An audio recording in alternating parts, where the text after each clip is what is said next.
నెత్తినెక్కి మేమా? ఆయన వేసాడుగా మొన్న డాన్స్. ఆయన నెత్తినెక్కి వేసాడు డాన్స్. మరి ఎవరితో వేసాడు డాన్స్ మీకు గుర్తుందిగా? డాన్స్ నన్ను పెట్టారు ఒక సినిమాలో, బ్రో అనే సినిమాలో. నేను డాన్స్ వేస్తేనేమో బ్రో అనే సినిమాలో పెడతారు. ఆయనేమో డాన్స్ వేయచ్చు. నేను వేసిన డాన్స్ ఆయన వేసిన డాన్స్ ఒకటే.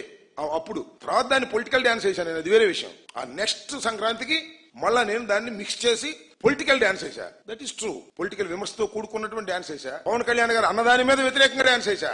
నేను బహిరంగ రోడ్డు మీద డాన్స్ చేస్తాను. పవన్ కళ్యాణ్ గారు ఎక్కడ పడితే అక్కడ డాన్స్ చేస్తున్నాడు. తెలుగుదేశం దగ్గర డాన్స్ చేస్తాడు, ఇంకోటి దగ్గర డాన్స్ చేస్తాడు. మేము డాన్స్ వేయాల్సిన అవసరం లేదు. మీ నెత్తికి డాన్స్ చేసిన అంతకంటే అవసరం లేదు.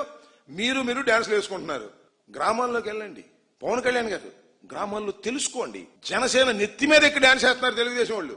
జనసేన నెత్తి మీద ఎక్కి డాన్స్ చేస్తున్నారు తెలుగుదేశం వాళ్ళు. అయినా భరించమంటున్నావు నువ్వు వాళ్ళ డాన్సులు.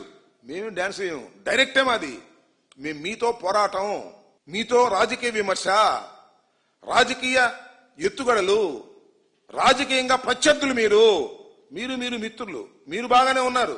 చంద్రబాబు నాయుడు గారు, నువ్వు, లోకేష్ గారు బాగానే ఉన్నారు. కానీ గ్రామాల్లో, నియోజకవర్గాల్లో మీ జనసేన నాయకుల మీద, జనసేన కార్యకర్తల మీద చంద్రబాబు నాయుడు గారి యొక్క కేడరు డాన్స్ వేస్తున్నారు. అది చూసుకోండి. మా డాన్స్ సంగతి, మా డాన్స్ బహిరంగ కనపడిద్ది. రాష్ట్రాలు ఉండవు. Straight politics.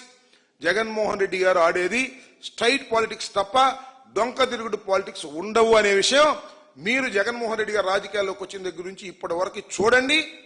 ఒకళ్ళ నెత్తి మీద డాన్స్ ఎక్కి డాన్స్ వేయాల్సినటువంటి పరిస్థితి మాకు లేదు.